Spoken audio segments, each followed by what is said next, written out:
I'm Alena Chapman, founder of Soul Manifesto. All right, today we're going to kind of have a two-parter, not much, but let me see. How many of you really feel like you can get into that zone of flow? What is that zone of flow?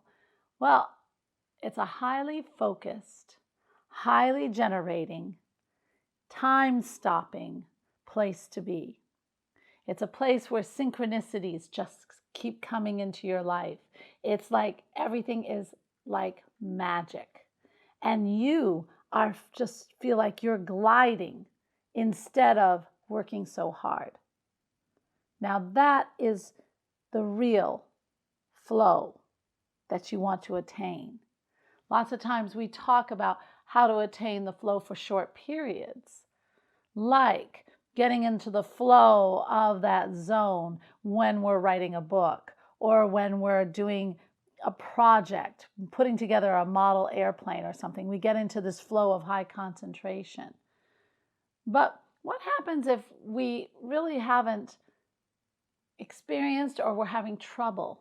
Well, you've got to think about it. There are several entryways in to this creative flow, this being in this energy flow. And it depends on your type. Now me, there are several ways I get in. Like, I love being in a group. When I was in college, we used to go out on Friday nights, and there were 4 of us, and we would sit at a table in some bar, and that's when the drinking age was 18. And we could sit and talk for hours about ideas. And we were creating like a storm. And it's so funny, each one of us did exactly what we were all dreaming to do and build together. Now that was really cool. And I just fed off of that. So being with friends and creating their ideas and bouncing and support, and that's cool, like a mastermind sort of, but it's just friends, you know.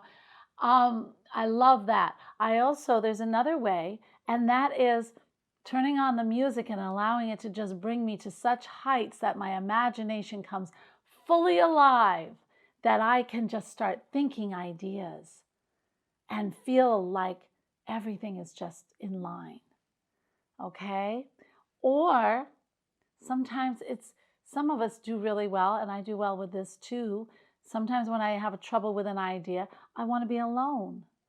I want to just sit and just get myself centered and speak to the universe. Sometimes I'll go on a meditation or I'll go on a journey. And when I go on a journey, I'll speak to some of the masters or guides, and I will just toss ideas like I would if they were my friends in the bar when I was in college. Those are 3 different entryways. Some of us get in the zone when things are really tight and we have a deadline. Others like lots of time to create. You have to figure out your own style. And how do you do that? You try different things. I know one way that you can even try just getting into that zone. And I always say the zone is the present moment, okay? But I think the zone is being in the present moment on steroids. That's what I like to say. So how do you go from just being in the present moment and yes, I'm here. Yes, that's very nice. I see the door. I'm here. I'm here. Well, what about treating everything sacred? Now, I call it sacred creative moments of your life. So whether you're making a bed, then you don't just make the bed and your mind's over here in some other place. Then you're out of the zone. But you're in the zone as you're making that bed. And I just love when sheets come out of the dryer and they're warm and you just can feel that warmth. And I love the crispness of the sheets, that real crisp feeling, and tucking them in just nice and making this bed so beautiful and nice and neat that you can get in. That's creating a sacred moment. I was in a zone just then. Or when I'm doing the dishes and I turn on the temperature just right and I hear that rushing water, and I love water in any shape, and I'm just allowing that water to wash over my hands. And then I also love to see the dishes get clean. I'm in that sacred moment of doing, of creating, of making, of taking steps forward. But see, these little sacred moments, this isn't just working on a book or a pottery or a project for work.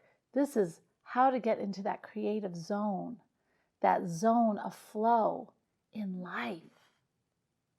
Because if you can do it in life, all of a sudden, everything comes out of birth of that.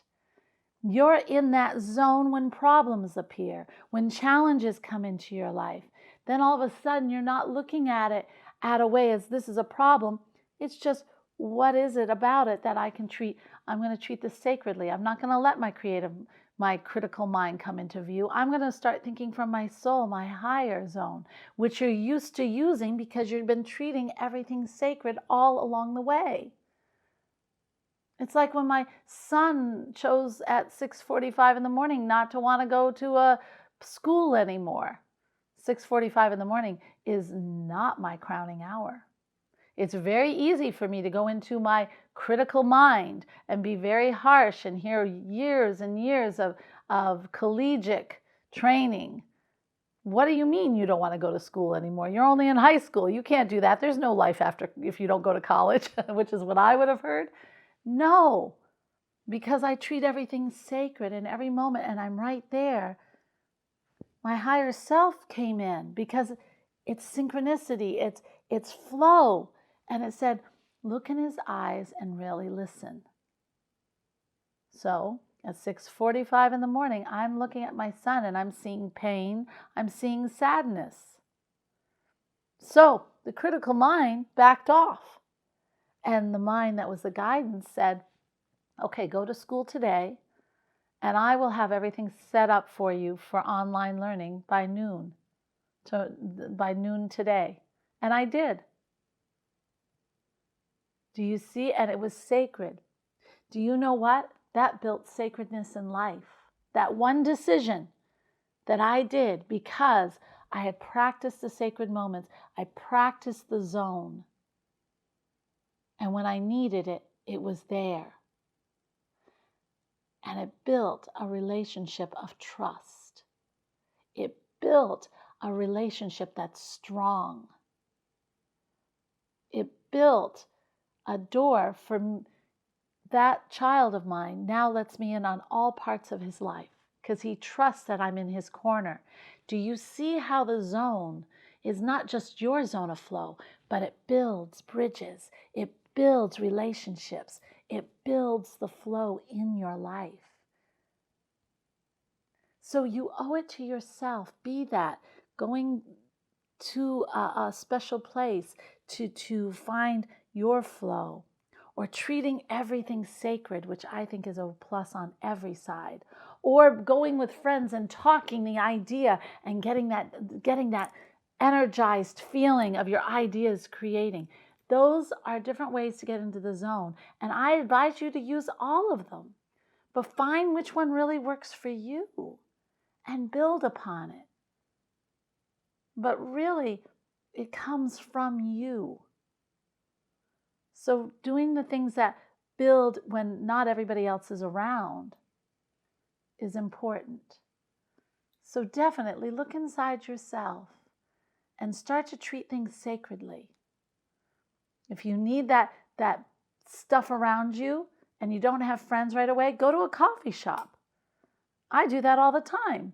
I love the busyness, but then I also like to be alone. And it's the perfect mix. And I can focus while people are walking by. For some reason, that takes care of something in my mind. I like that busyness around me, but I am like right there. You have to find your way. So start experimenting. And you'll know when the flow is right because time stands still. And it's like when you're done, you're like, wow, I feel like it's only been a minute. It's a really cool feeling. And yet, the creativity fills you with incredibleness, and you feel so good. The zone of flow can be your whole life if you allow it. But it's up to you. It's time to step forward.